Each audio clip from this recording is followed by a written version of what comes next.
thinking about Pamela Newkirk's Diversity Inc.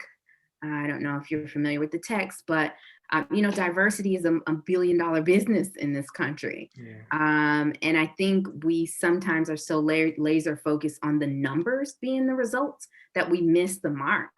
It's not, we can have 12 of me on my faculty. If we're not moving towards those structural things, if there are 12 me's on the faculty and we aren't in positions of power to make any change, then we're still not getting anywhere, right? We're just doing the same things over and over, but with more people that look like me.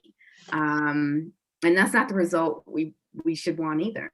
Right. Wow. I don't even want to go into where I want to go right now. That's another conversation, but Okay. the business of diversity, it's very interesting, right? Right. And then you have these people that have been put in these newly created positions, these diversity and inclusion officers, managers, etc. And although the people that have been put in place, they may mean well, if they're not truly empowered by the leadership at these organizations, it's just a PR move. Yep.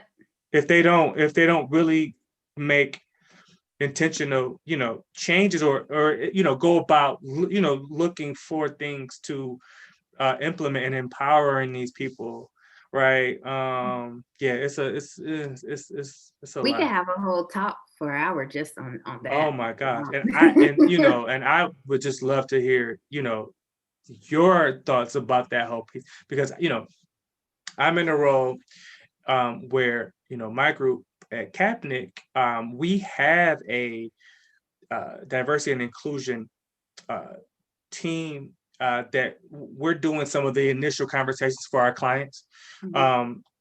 Just really trying to bring about sort of awareness as far as where there may be some areas for improvement for organizations, but we aren't trying to be the experts, but we're trying to start the conversation.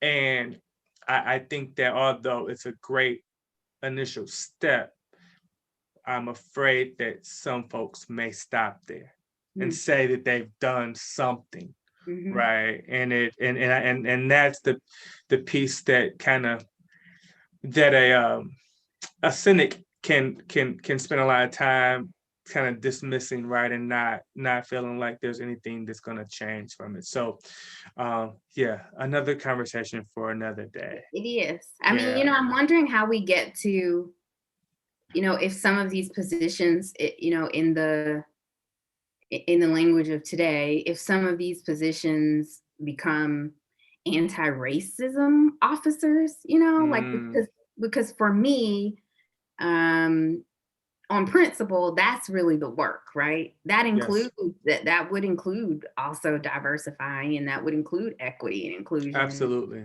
But it's a lot. It actually gets to looking at the policies, and how structurally institutions are still perpetuating racism, even when it looks really good from the outside.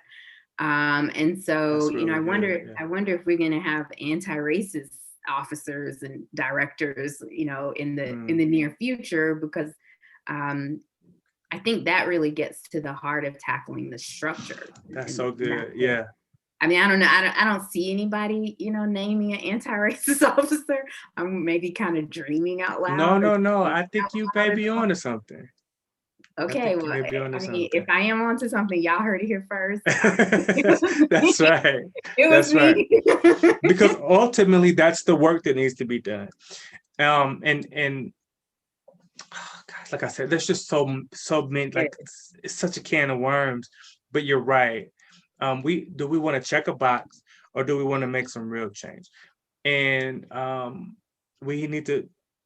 Each organization, in my opinion, needs to just kind of define where they are today, and then try to determine, or then they need to determine what they're trying to accomplish.